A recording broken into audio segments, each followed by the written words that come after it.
Assalamu alaikum and good afternoon to everybody of you. And the very first of all, I would like to convey the most beloved Allah Pak, who has given me chance to speak. Would like to give round congratulations to Mr. Baki Billah, who has invited me, respected guest audiences. আমি সকালবেলা উঠেছি আর আমার মনে হলো যে একটা দুর্দান্ত অনুষ্ঠানে যাব, যেখানে একটা স্কুল উদ্বোধন হবে।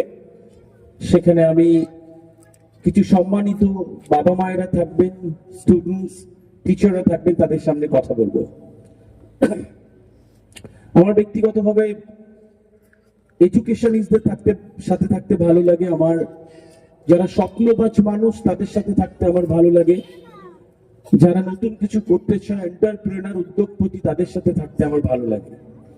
তো এই মানুষগুলোর সাথে যখন থাকবার সুযোগ ঘটে তখন আমি অত্যন্ত আনন্দিত হই এবং এটি আমাকে উৎসাহিত করে আগামী আরো ভালো কিছু